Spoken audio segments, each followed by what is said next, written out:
Texting is a register that we're all extremely familiar with, but it is a familiar register in as much as it's not just something that we are used to and we are quite knowledgeable about, but also it shows familiarity between the texters, so closeness and a great deal of informality. So these are just texting examples taken from the internet, and we can see that certainly both of them are quite old now. Because we've got dates on there as well. So, the one on the left hand side is from 2011 and the one on the right hand side is from 2012. And if we look at that one on the left hand side, we can see the entire thing is written in capital letters. So we know that that carries with it the meaning that this is people shouting. But because it's from 9 years ago, it may well be that actually this is perhaps people who have only just recently got an iPhone and a smartphone, and maybe are more familiar with using other different types of mobile phone first, because we've also got evidence there of text speak, which has pretty much died out now. People might use bits and pieces of it, but largely people don't anymore, because modern smartphones have predictive text. So we've got here in the green, we've got where are you, Dakar's ready, who you with. So, it's very much an informal register, probably American, but it's not a standard form. But as I say, we've got an awful lot of similarities to text speak, because we've got are you, and then in the response, am with mom, see you later. So the mom also gives it away as perhaps being American. And we've also got more text speak going on there with C, U, and then capital L, numeric 8, and lowercase r. So, and we know that that means later, because it's L8R, later. But that text speak, as I say, is not actually that common anymore. It sort of appears here and there, but because of predictive text, we don't need to cut down the number of keystrokes we do, because as you may remember from older phones, you would have buttons, and those buttons would have to be pressed repeatedly for certain letters to come up on screen. Instead of now, of course, with predictive text and smartphones and so on, smartphones, of course, giving you a full keyboard along the bottom of the screen, allowing us to then start to actually type in the full word, and then predictive text coming up with suggestions of what it may be that we were going to say. And then if we look at the other one, and again, I think this is probably American, partly because at the top there it says it's AT&T, which was primarily an American mobile phone company.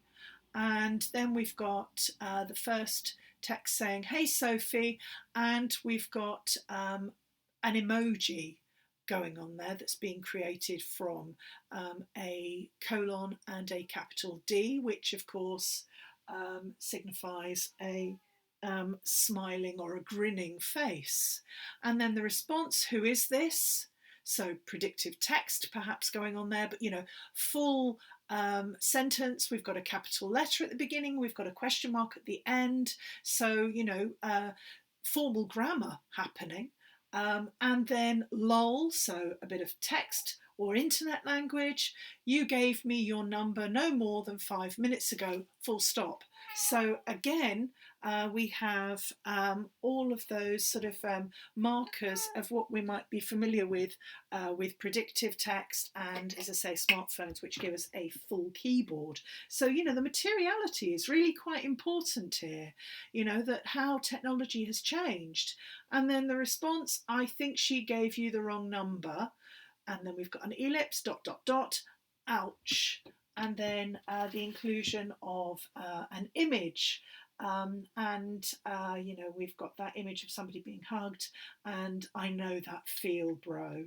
So, this obviously being the case of where somebody has been given the wrong number because the woman that was asked for her number clearly didn't actually want to give it to this guy. So, there are additional sort of social things going on there as well. And, we could then begin to look at why that happens and, how modern technology allows us to do this and, what's going on in the communication here. So, if we were going to write about this particular text or a similar sort of text example, it would be quite important to get into all of those additional social contexts of, why somebody has done this. And, as I say, what's going on. So that's register. Now if we move on to looking at style. So as it says, style is the result of register. So register is sort of the nuts and bolts of what you do, and then what comes out of that is then that's the style that something is written in. And as it says, register contributes to style, but it is not its only feature. So the style may well be formal, technical, legal, journalistic, possibly. They are styles of writing. And quite often we'll see, though, style and register being used almost interchangeably. But register, as I said, are very much the sort of the nuts and bolts of this is what you should do, and then what you get out at the other end, the result, is the style. Oh. So, what about stylistic differences between speech and writing? So I touched on this a little bit at the beginning, and what we're seeing with modern contemporary communication, and particularly with the digital revolution, is that the differences, the stylistic differences between speech and writing, those two styles have begun to merge and collapse into one another. So we're seeing an awful lot of what would have traditionally been a style of speaking, and the type of register, informal perhaps register, that we would use when talking, we're seeing that increasingly now appearing in writing. And that's partly because we are using the online world and technology, whether it's text messages or whether it's messaging, emails, or comments, messages on social media and forums and so on, that where we want to make things very, very similar to how we would actually say them. So we've got another text message here. So I think I like this girl. Really, who? She kinda looks like you. Ah, is it me? And then the emojis there, with sort of a winking smile and then a heart. And then the response, no, your sister. And then the response to that, just, dot, dot, dot, sort of the ellipse, which is the sort of the symbol for, or signifies sort of speechless. So yes, this is a funny and perhaps slightly sad text, or text exchange, but what we've got going on there is very much the recreation of speech. And yes, it's appearing in a text form, but we can see that this displays that are very much the style that we would expect in speech. So we've got in that first sentence, I think I like this girl, dot, dot, dot, dot, dot. So, we know that this is somebody saying something and pausing at the end because maybe it's a bit tentative. And then the response, really, question mark, who? So two very short questions, somebody, clearly the responder is interested, oh, who is this person that you like? And then we have that first sort of written down utterance of somebody saying, and sort of lengthening it out. She kinda looks like you. So, kinda, again, being the sort of thing that we would say, and we wouldn't traditionally, we wouldn't write that down. But, we've got, as I say, that elongated at the beginning, which again tells us that this is somebody being perhaps quite thoughtful, maybe a little bit apprehensive of sharing this. And it's quite understandable that the person responding thinks that this does mean them. And again, their response is more like speech, face-to-face communication, because we get ah. So again, a sound that we make rather than a specific word. Is it me? But then we have what we could perhaps even refer to as paralinguistic features with those emojis. So we have,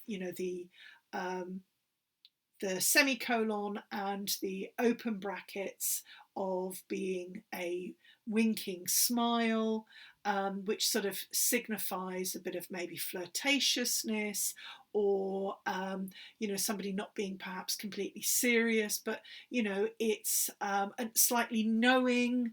That winking smile can sort of signify lots of different things depending on the context. And then the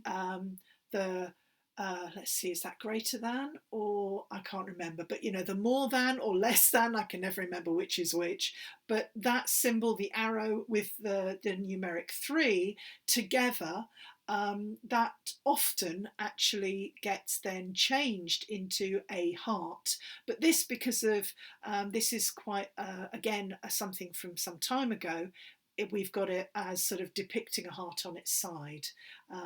So, this is somebody sort of feeling very flattered and maybe likes that they've been, that they think this person has got a crush on them. So, with the heart being there. And then the crushing response, no, your sister. And, and that ending as well with a full stop. And the use of full stops in this is quite interesting, and also tells us that this is from a little while ago, because you may have seen there was something in the press fairly recently about how apparently people dislike the use of full stops in text messages and sometimes also on social media, because it has a certain amount of finality about it. Well, of course it does, it's the end of the sentence, but apparently people, when they see it in text messages, can feel that this is somebody being blunt and short and not friendly with them if they just put full stops at the end, instead of, particularly in the UK, an awful lot of people use an X at the end, regardless of who it is they're texting. It's very, very common for people, and also on social media, particularly on Facebook, you see that people will end their messages and their comments with an X, which signifies a kiss, but it's in UK usage of text speak or text messaging and social media use. It seems to have migrated to being almost like a full stop, but a friendly full stop. So no doubt somebody is working on an academic paper on this somewhere, and looking at this this particular usage in UK English, British English, of a cross, an X at the end of messages, because it is quite particular, and it's something that you quite often see people discussing online, particularly people from other parts of the world who don't use this X at the end. And then, of course, going back to this text, we've then got, you know, the dots, the 5 dots there, which, as I said earlier, sort of signifies somebody being sort of speechless, but still responding by not saying anything. So, you know, that in itself is really interesting.